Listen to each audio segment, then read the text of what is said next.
There we go. Oh, Mr. Hubbard can't join us today. He's out of town with health issues, so I'm going to record this class and next class as well. That means I'll probably have to spend most of my time right here because I've got the camera on the screen.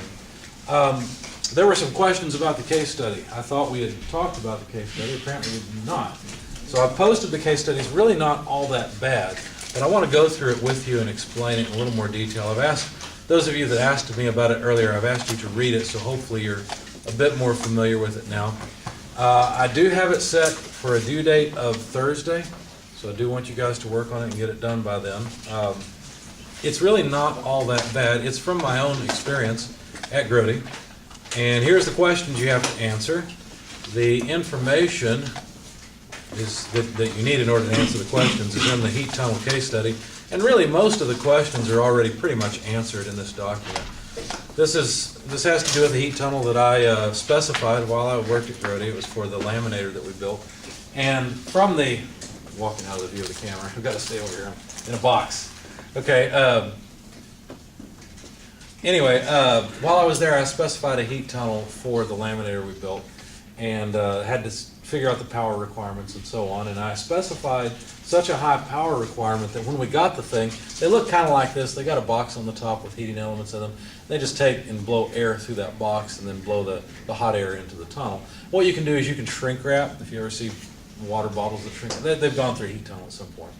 And all that does is just keep everything together. Even labels are frequently shrunk wrap onto bottles, so this is a common piece of equipment. But you just heat up the plastic shrinks, and you've got your product. Well, we specified one because in our lamination process, we wanted to preheat the parts that were being laminated. That way they didn't have to spend so much time beneath the laminated roller, because the laminated roller was also heated. And if the lamination roller had to supply all of the heat for melting the glue, we would have to run a much slower process, and we wanted it to be fast. So we just wanted to preheat the parts. Well, inside of this box, what they put in there is just basically heating elements. You might recognize these if you have an electric stove, right? And you might be surprised and say, well, that seems like very low power. Actually, heating elements draw a whole lot of power. You may not notice, but your curling iron, I guess some of you use curling irons. I don't know, maybe you could. Curling irons, on your beard, that's what I was thinking. Hair dryers, anything, especially ovens, microwaves, anything that takes electricity and converts it into thermal energy, your water heater, these are all things that draw quite a bit of power. And so one of these elements is rated at, I think about a couple kilowatts, if I remember right. But anyway, so if you notice, there are 4 stacks of 3 of these, and of course there's wiring to each. And this is basically the box that's inside here. Now, this is not the exact heat tunnel that we purchased. It's very similar. The box that we had was enclosed, so it was an overall just covered thing, and you couldn't tell as much what was going on. But anyway, the problem we had when we turned it on, the side here, that ours was painted white also, started changing to brown. Okay, it was hot. In fact, we took our infrared camera and measured a side temperature of, I think, 300 to 500 degrees, something like that. So, you're going to ask a line worker to use this piece of equipment when the side is so hot they can touch it and burn themselves? Of course not, right? That doesn't work. And so I had to figure out what was going on, what was wrong. When we first bought this heat tunnel, there was no insulation on the inside. All this aluminum foil you see here is from insulation that I added to it. Actually specified and purchased high temperature insulation that had a foil backing already on it. Okay, and I put that in this box on the inside because the box, this upper box, is not just this down here, it's the box at the top. It's not exactly sealed, but it's pretty close. It has air entrance and air exit. But it gets a lot hotter in this box than it's supposed to in the tunnel and in other areas. So I made it so that the insulation faced inward, basically, so the first resistance was to infrared radiation, which is probably the best thing, right? Because if you've ever seen coils like this and turn them on, you notice that they glow, right? They get so hot that they glow. So there's a lot of infrared energy coming off of them, and I wanted that reflected back into the box in order to keep it in the box and not let it go to the side walls and then them start radiating energy. So anyway, behind that aluminum foil backing is some high temperature, like rock wool, basically, insulation. And I also included the insulation around the tunnel itself, because in the tunnel itself, you really want the air through the tunnel to be what's hot, and so I basically am wrapping that tunnel with insulation here. There was originally insulation. You can see the side off. It's basically this side here that is laying down. And originally when we bought it, there was insulation there, but it was yellow originally and then brown when we were done with it, because we got the fiberglass insulation so hot that it turned brown. There's actually a glue in the fiberglass fibers, and it's the glue that burned. Anyway, so I should find the picture. There's a picture of me with the whole lamination system outside going for the second run, right, going to try again. And my boss is standing there with a fire extinguisher just waiting, because we knew it was going to get hot. So it's kind of, it was a joke, because we thought we'd solve the problem at that point, but anyway. So here's what's interesting about this. If you look at the hot box at the top, I guess I'll call it, this is a view without insulation toward one of the insides. There's a blower here, and it's just a centrifugal blower. What it does is it pulls air from inside the tunnel, so from this space in here, okay, that the product goes through, pulls air from there and blows that air into the hot box at the top. Now, originally we thought, well, the sides are getting too hot. Maybe we need to try and direct the air, or maybe these were already there, I don't remember. You know what, I think those guards were already there. In any case, the guards here are supposed to direct the air across the heating elements so that the air picks up the heat very well. Okay, that's how this is supposed to work. And if you look on the outside where the two prongs from each heating element are located, they have to stick through the side wall. Okay, so you can see here how there's two prongs from one heating element sticking through, and you can see that little dark region around it. Let me zoom in on it a little bit for the sake of those in the back and for the sake of the video. Let's see. So it turns out this is the important part. Okay, so see that dark area right there? Okay, there wasn't a whole lot of clearance, but there had to be some clearance so that the two prongs from each heating element could pass through the side wall and be connected electrically. You can't really put electrical wires inside of there because any sheathing you put around them is going to melt, right? And so it makes sense for them to come through. Well, it turned out that by attaching all of that insulation that I installed, all this beautiful handiwork, it didn't work. It didn't help. The sides of the sides of the heat tunnel were still getting way too hot. It was better, but it didn't alleviate the problem. Well, fortunately, I wasn't the only engineer working on the job, because I was pretty sure that was going to fix it, and it didn't. I was wrong. There's another engineer working with me, and he said, you know what? I'm going to fill up these holes with the insulation. So he took some of the extra insulation we had, peeled off the aluminum foil, and just started stuffing it into the holes. And you can see he was working here and hadn't quite gotten to that part yet. And so you'll notice that there's three elements right here. These three sets of holes have been filled. This one's been filled and this one, but not that one, okay? So I don't remember exactly how far along he was when I took this photo, but that's what he was doing. Well, guess what? That fixed the problem. He was absolutely right. That completely eliminated the hot sides. They were cool to the touch. He was absolutely right. Why on earth would that happen? And here's a detailed view of him stuffing it in. Why is it that that was so effective at reducing the heat loss from this tunnel? Well, this view here that you're looking at, that is what you would see if you could see through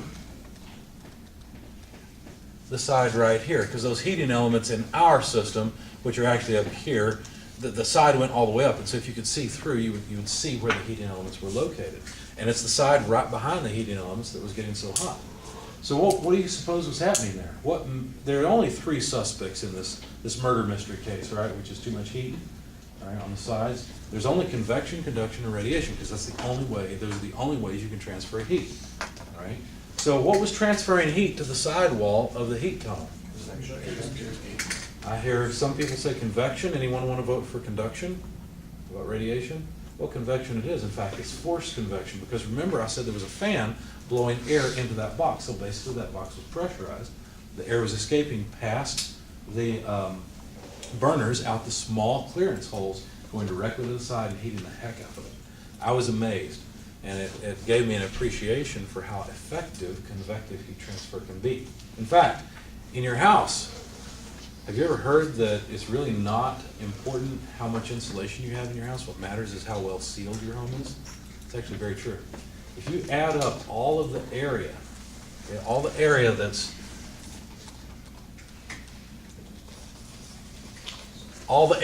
allowing leak in your home, a lot of homes, it's kind of like having the front door just stand open all the time. That's how much area you end up finding. And it's really interesting. I had a problem. I'm remodeling my house. I've been doing it for too many years, as you know. Okay? Professor Cooley had a bribe sign on his door. I need to set up one for my house. A word for grades. Anyway, I'm just kidding.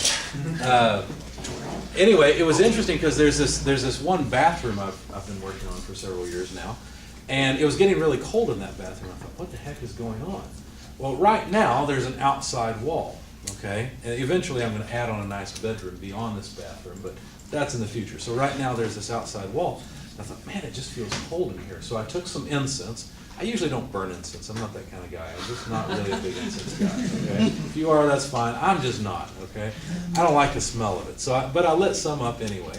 And I took it in that room, and I took it near an opening. I had cut a hole in the wall and put a 4-gang, well, 2-gang technically, box in the wall, an electrical box, okay? And guess where I was getting a lot of convective heat transfer? From that area? From that area. There was clearance around that box, and since right now that's an outside wall, when I move the incense close to it, the smoke from the incense, I don't remember if it was sucked out or blown past, but there was definitely a stream of air coming through that box. And I thought, well, there's my problem, okay? So anyway, I've used that same trick to go around many other windows and find leaks. And it's a good trick. It's something you can use if you're interested. I suppose if you smoke, you could do the same thing with cigarette smoke.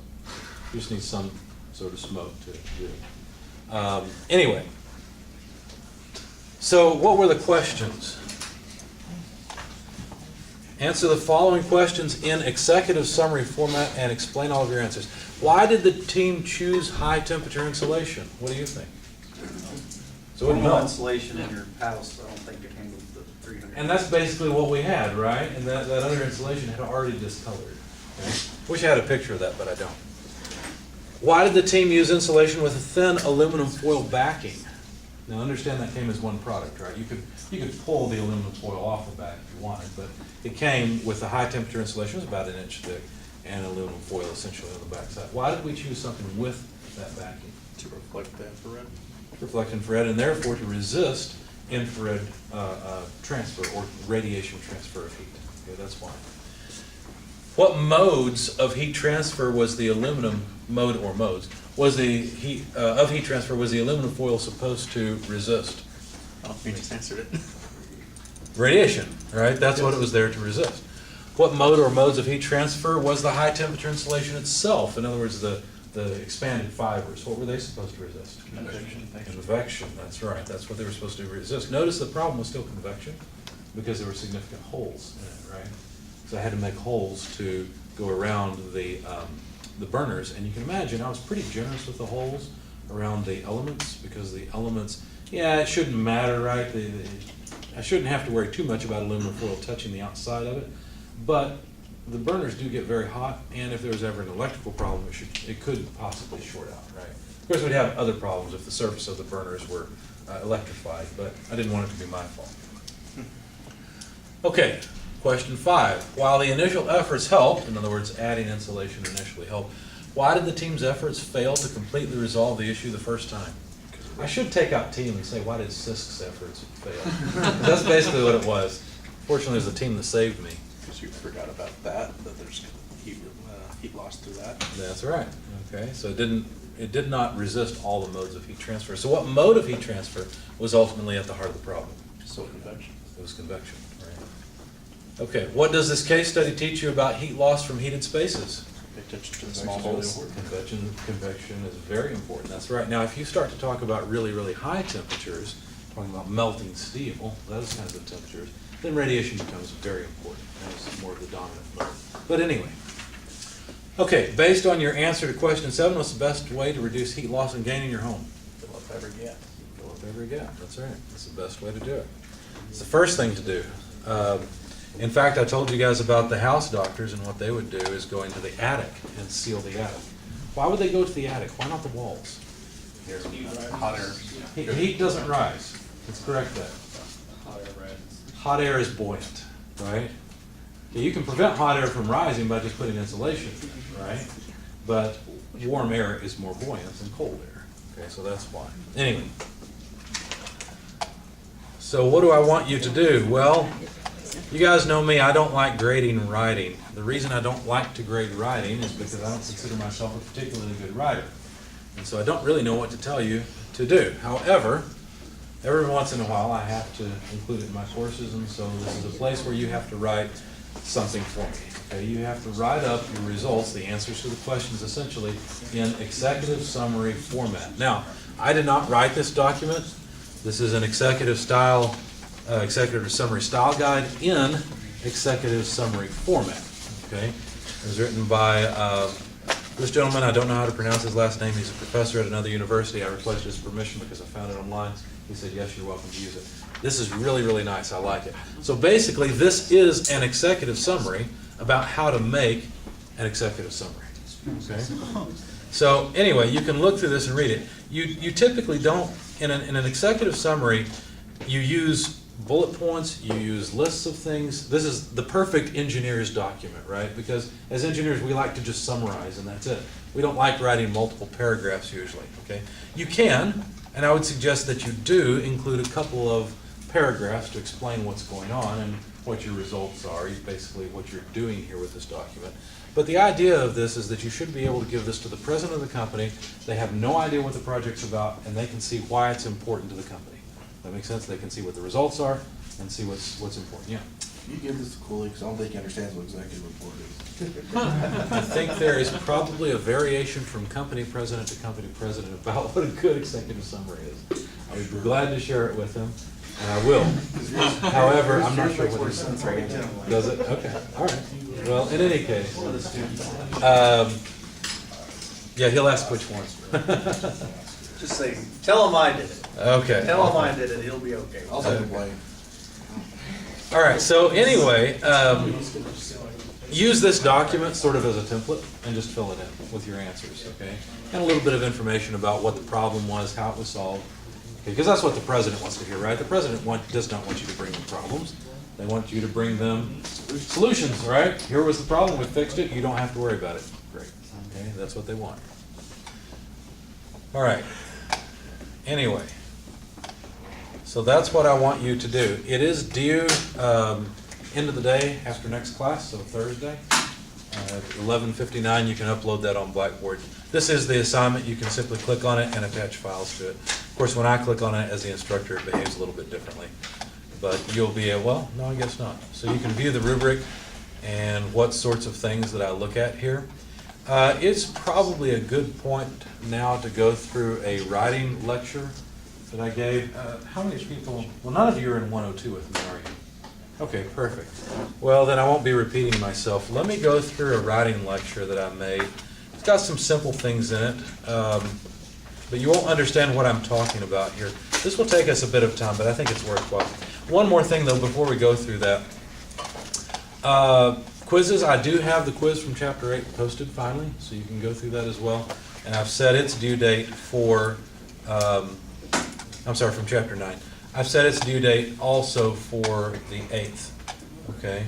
So you've got 2 things due. However, it shouldn't take too much. Yes? Because we got homework as well. Oh, we have homework also. I don't want to make you do 3 things for this class that day. What about if we push off the due date for the case study? That makes the most sense, I think. Does that make sense to everybody? Okay, we'll push off the case study due date. Pardon? Yeah, we'll move it to Tuesday.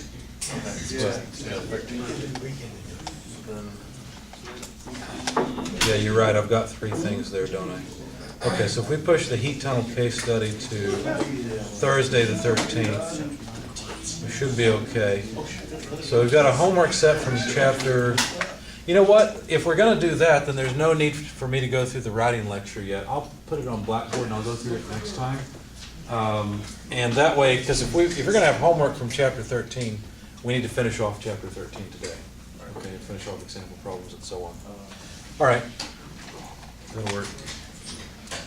Anything else? Any other questions, comments? All right. Then let's go into, oh, did I tell you about the trip? We're set up for the 10th? Okay, the 10th of April, we are going to the hydro plant. It's a very good tour. No open-toed shoes. I know the weather will be nice, but no open-toed shoes. And no shorts, right? You need long pants or whatever you wear. And you should be okay.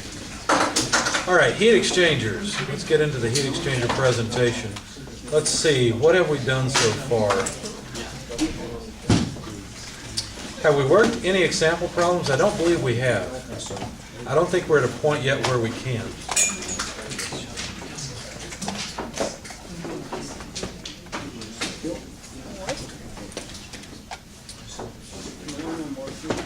All right, so we had looked at various types of heat exchangers, and what we were talking about last was the overall heat transfer coefficient. The idea is that the UA product, U being the overall heat transfer coefficient, and A being the surface area in the heat exchanger available for heat transfer, that product basically is the size of the heat exchanger. The more area, or the more effective that the heat exchanger is at transferring, the higher U is, the larger the effective heat exchanger. And so now we have to finally go through some math and talk about how we are going to model a heat exchanger. Now what we're going to do is we're going to start off with a double pipe heat exchanger. We're going to go through the math of that, at least some of it. And then what we'll do is we'll use modifying factors and just pretend that everything's a double pipe heat exchanger. It's basically what we're going to do, okay, with a correction factor. Kind of like using the ideal gas law with a correction for the compressibility.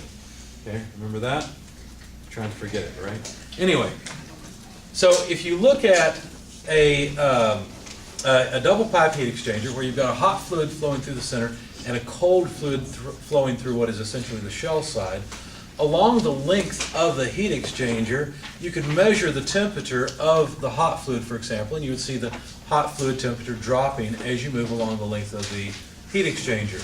You would also see the temperature of the cold stream dropping along if you move in the same direction, right? Because you're moving closer and closer to the inlet, assuming that we've got counterflow heat exchange, which is the most efficient way to do this. Okay? All right, and so that the temperature difference isn't guaranteed to be constant along the length of the heat exchanger.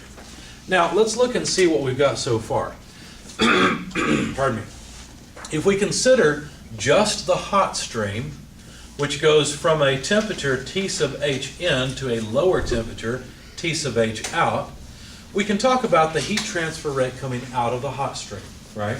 The heat transfer rate coming out of the hot stream is equal to the mass flow rate of the hot stream multiplied by the heat capacity of the hot stream multiplied by the temperature difference on either side. In other words, we're just writing an energy balance here that accounts for all of the energy that flows out as heat from the stream due to its temperature change. Now, is this a sensible change or a latent change?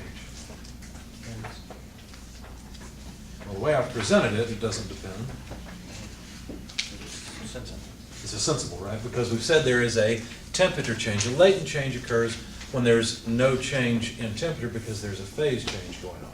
Okay? So we're just talking about a sensible change right here.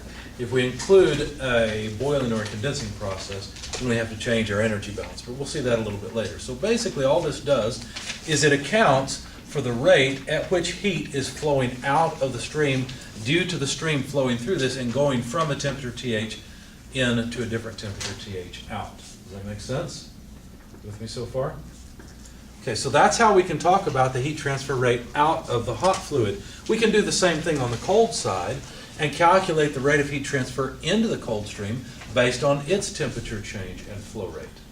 Okay, its mass flow rate and its heat capacity. You understand that we have to have two different heat capacities and two different mass flow rates because they can be different on the hot side versus the cold side. Most of the time, well, a lot of heat exchangers are water-to-water heat exchangers and the heat capacities are similar. Okay? But the mass flow rate can be significantly different. But of course, there's plenty of examples where that's not the case, where you have highly different mass flow rates and heat capacities. Now, let me ask you a question. If heat flows out of the hot stream, where is it going to go? Into the wall between the two, and ultimately then into the cold stream, correct? So basically, what we're going to assume is that all of the heat that flows out of the hot stream goes into the cold stream. Therefore, these two rates are equal to one another. Does that make sense? Okay. Now, by the way, one of the things you assume is that there's no heat loss from the heat exchanger. In other words, if you have a heat exchanger, you're probably going to insulate the whole thing. And that way you don't lose valuable heat or valuable thermal energy from the hot stream. It doesn't just escape into the surrounding atmosphere. Okay? So that's one of the assumptions we make. Now, because the mass flow rate and heat capacity appear together so frequently as a product, notice they did before when we discovered thermal mass, right? Because those two appear together, we're going to define a variable called the capacity rate that is simply the product of the two. Okay? So instead of calling it the heat capacity times the mass flow rate, we will simply say the capacity rate, which is the product of the two. And there's a different capacity rate on the hot side versus the cold side, okay? Because those, and it's kind of like thermal mass, but it's a rate instead of a thermal mass, okay? And so if we substitute that into the two equations, it makes the equations look a little bit more friendly, but they're just still an energy balance. It says however quickly the heat comes out is equal to the capacity rate times the temperature change across the heat exchanger on the hot side, okay? However, what about the heat transfer between the two streams? Notice that these two things here are just energy balances, right? The upper and lower equations are just energy balances from thermodynamics, right? From the fact, the first law, that heat can't be created or destroyed. In other words, energy can't be created or destroyed. Okay? Heat could be. Okay? You can change its form. Okay? So energy can't be created or destroyed. However, this equation is from heat transfer. See how it looks more like a heat transfer equation? Q dot equals HA delta T, right? It looks like Newton's rate of cooling equation, right? Except we're using an overall heat transfer coefficient U, and we have to use some mean or average temperature difference because we already said the temperature difference across the length of the heat exchanger is not a constant.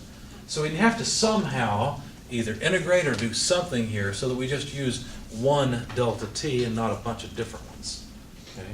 So what this equation is doing is it's talking about the rate of heat transfer across the pipe wall. Does that make sense? Okay. Whereas the other two are talking about how much energy comes out of a stream due to the stream changing its temperature. So what should this mean temperature difference look like? Should it be something that is, well, what should it look like?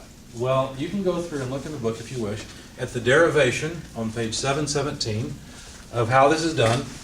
Your author derives using a differential energy balance along the entire length. He derives the equation for the heat transfer from the hot stream to this cold stream along the entire length of the heat exchanger. So if you're interested in that derivation, you can certainly look at it, go through it, understand it. It's basically the solution to a differential equation. I don't see a lot of value in it except pointing it out to you. Instead, I'll just show you the result. Okay, and it turns out your author derived it for co-current flow, where both the hot stream and cold stream are flowing in the same direction. However, the results will work just as well for countercurrent flow. Okay, I won't prove that to you, I'll just state it. And here's what you come up with. You need what's called the log mean, not just any old average, but what's called the log mean average, where the log mean average has to do with the approach temperatures. What are the approach temperatures? Well, if you look at one end of the heat exchanger, you've got a difference in temperature between the hot and the cold stream, and a different difference on the other side. So we call the approach temperatures delta T1 and delta T2, and then you plug them in. It doesn't matter which one is delta T1 and which is delta T2. You'll notice you get the same thing from the equation. Okay? So call one side 1, call the other side 2, take the approach temperatures, and there you have it. Okay? So the log mean temperature difference is given by this equation. You just need the natural log of the ratio of the approach temperatures, and you need the difference in the two approach temperatures, which, by the way, the approach temperatures are themselves differences. Okay? So it seems a little complicated at first, but once you get used to it and use it, it's not that bad. On on page 717 are equations 13, 24, and 25, which is where I got these from.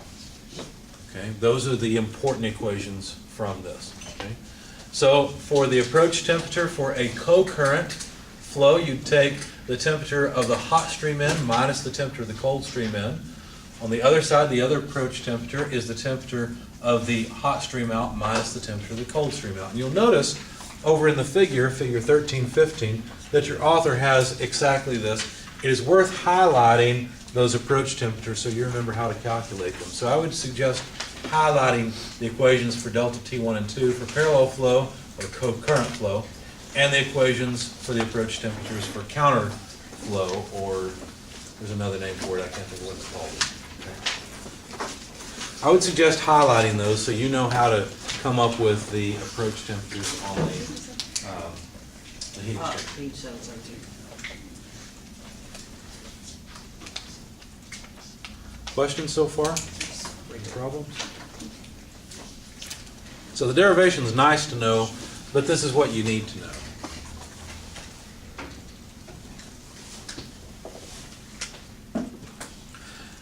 Now, I said so far that we've dealt with heat exchangers where the fluids change temperatures. What about when the fluids don't change temperature? What about when they change phase? Well, then that is a latent type of situation, right? Where you've got a constant temperature, essentially, right? Because the pressure doesn't change much throughout the heat exchanger. And so what happens is the steam or the water boils off and changes into a gas. Well, in that case, our energy balances don't work anymore because we can't talk about a mass flow rate times a heat capacity. That's not relevant to the side of boiling or condensing. Instead, we have to use the latent heat of vaporization, because the latent heat of vaporization just quantifies how much energy is absorbed by a stream that is boiling off, or how much energy is, no, I'm sorry, I'm getting it all backwards. All right. So the latent energy just quantifies how much energy it takes to boil off or that you get back when you condense a stream. That's all it really does, okay? All right, so we'll still have the mass flow rate, but now we'll simply multiply by the latent heat of vaporization on whichever side is either boiling or condensing. So for example, if the cold side is boiling off because heat's being transferred to it, but it's changing phase, not temperature, then we will need this equation, this energy balance on the cold side that involves the latent heat of vaporization. If, on the other hand, it is a condensing fluid that is giving heat to a cold stream, so the hot stream is the one that is condensing, then we will use an energy balance involving the latent heat of vaporization on the hot side. Okay? Is it possible to have both streams, one boiling and one condensing? Yes, it is. It's not common. Okay? In fact, you have a heat exchanger in your home that you're about to turn on when it gets nice and hot outside that will do exactly this. In fact, you have two of them. One sits inside your home, one sits outside. It's your air conditioner. In fact, your air conditioner, what you may think is your air conditioner is that box that sits outside, right? That when you mow, you're worried that the grass clippings might somehow mess up the magic box that keeps you cool, right? Okay. That's just what you see is actually a heat exchanger. And usually the way that works is you've got a compressor inside of the air conditioning unit, right? It's actually called the condenser or the compressor unit.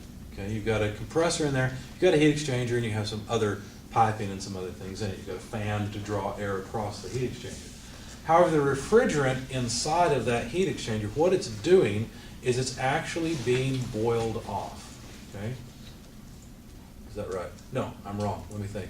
I always have to think this through. Okay, so the refrigerant's coming in, it needs to be cooled down, so it's condensing, it's giving away energy. There we go. I'm thinking in heating mode because that's the mode we're in right now. But in air conditioning mode, the refrigerant comes in and is cooled down by atmospheric air. Now that seems strange since we're talking about summer air at a nice balmy, 110 degrees around here every now and then. How on earth can that cool something down? Well, the refrigerant's hotter than that. Okay? So the refrigerant can actually be cooled and condensed in the unit outdoors. And so you've got air blowing across one side. Well, that air is changing its temperature, right? The air is increasing its temperature. The hot stream is the refrigerant it's not really being cooled, technically according to our our everyday language, it's not cooling down, it's staying at constant temperature, but in our thermo language, it is being cooled because energy is being removed from it. Does that make sense? Its temperature doesn't change, but its phase changes, and so it's losing energy. So what's happening is it's going from a vapor back to a liquid. So that's in your outdoor coil. Inside of your home, you also have a, can't think of the term, an air handler. That's what they're called. So you've got an air handler that has another blower in it, and its job is to pull air across the A coil in your air handler. Okay, that's its job. And so what happens is the heat exchanger that's the A coil has refrigerant running through it also. And that refrigerant is a refrigerant that is, excuse me, that is in the, well, before it goes into the A coil, what happens is it goes through an expansion valve, and it goes from a liquid, part of it evaporates and goes into the gas phase. But there's still a lot of liquid that goes into the A coil. Now, by dropping the pressure across the expansion valve, what happens is the temperature drops. Okay, and that's what cools your home, is the cold refrigerant. But as the air in your home goes to this heat exchanger on one side, what it does is it boils off the refrigerant.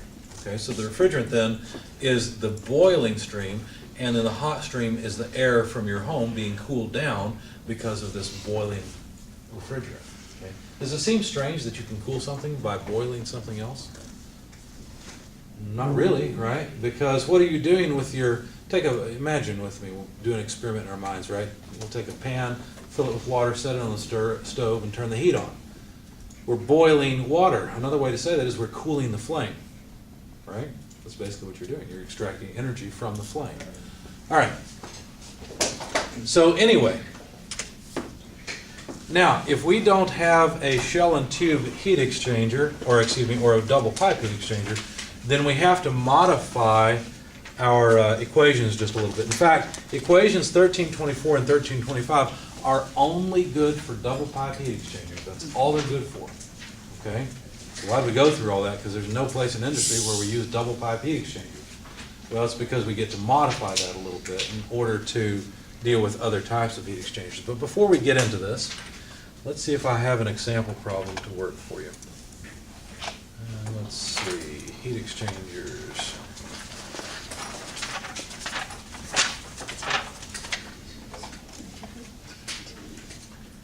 Let's see, problem number 54. Let's have a look at it. Well, that's a shell and tube heat exchanger. I'm going to try and add a double pipe heat exchanger to this. And it'll be a bit of a pain because I'm going to have to move the video camera to do it. How are we doing on time? 1:39, we're okay. All right.